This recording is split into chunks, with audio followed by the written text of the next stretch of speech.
work, it had never occurred to me to ask what time I was supposed to arrive. So I thought, what time? There was no kind of website. So I just said, well, what time do people arrive for work? So I arrived at 9.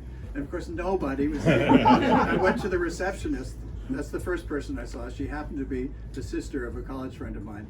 And she said to me, and I said, hopefully somebody will come. And she said, don't use, if you use hopefully like that, people will talk about Peter Canby's hopefully.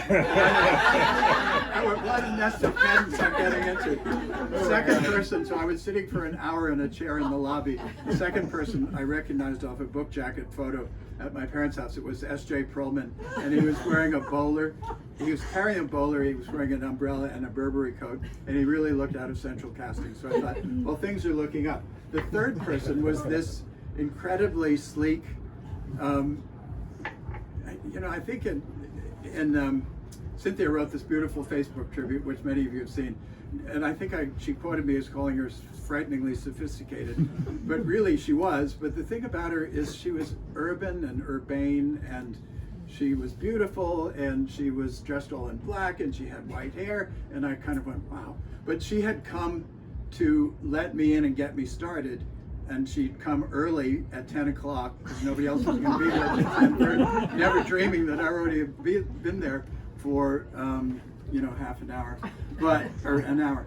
But the thing is, Dusty, I was very glad to have her be the person to help me fit into the New Yorker, because I was far from a natural fit for the New Yorker. I mean, I had Dusty and I both had gone to Swarthmore. She didn't, she dropped out, but I finished. It's a sort of hyper aggressive education that you get there. And so in that sense, I was, well equipped. It was a place that we then called the Kremlin on the Krum. The Krum was a little river that meandered through the campus, and that was for its radical politics.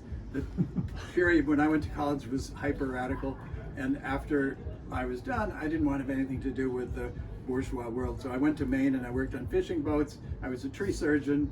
I built houses. I did, lived in shacks. And eventually I thought, I think I better do something different. So I got a job as a fact checker. And I was so glad that, and I had been writing for people up in Maine too, so it's not as if I was a charity case. I wrote for the Boston Globe and different fishing papers and so on. But I was very happy to have Dusty as my kind of mentor. And it was particularly good for me because Dusty liked kind of rebellious and slightly scruffy people, and I kind of fit all of those. I fit those categories pretty well. And the one thing about Dusty that really irked me, everything I loved about her, but you couldn't get through the calendar without having a birthday party. Everybody had to have a birthday party. I wasn't a huge birthday party fan, but there would always be these little cheese squares, polite bottles of wine up front, and I said I can't take this. So Times Square being Times Square, I went out to Times Square and bought bottles of Ripple and Night Train, which were the wine of winos, the preferred wine of choice.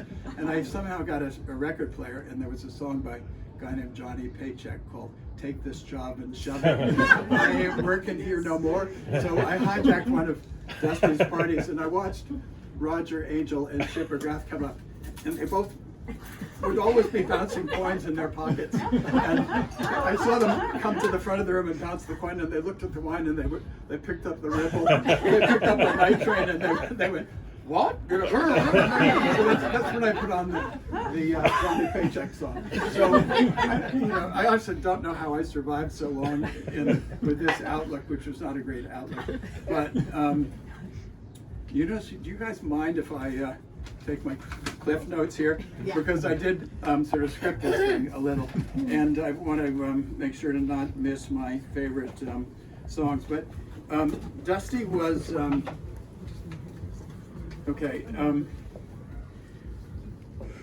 she was a person who over time evolved, especially after Tina Brown came and the nature of checking changed. It became somewhat more serious and more edgy. she was not a person, she kind of evolved away from checking complicated reporting pieces and focused more on, say, ferociously scolding cartoonists for putting the buttons on the wrong side of their coats. And you know, she didn't, and she spent a lot of time buying cupcakes and doing parties and putting fur on her phone and fur possibly on the pencil sharpener, which Cynthia called and bless you checked me about. I can't remember the pencil one for sure. And her sleek outfits over time devolved a little bit into yoga pants and like Snoopy t-shirts. But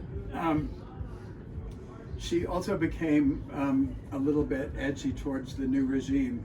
And I remember, I think it was one of the multiple Liesl farewell parties, because Liesl was in and out of the New Yorker, and we were in the corridors of the second Times Square place, and Dorothy Wickenden, who was whatever she was, executive editor or some other editor, came up to Liesl to wish her well, and Dusty was there, and Dusty looked at Dorothy and said, "This used to be a fun place to work until you turned it into a slave camp."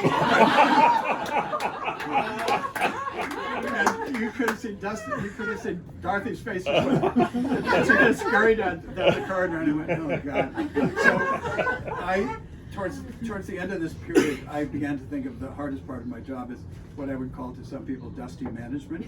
But because she was both wonderful and difficult, and but it's, you know, I think you need to judge people over the full arc of their career, and if you read Cynthia's piece, you see the arc of Dusty's career, which is extraordinary.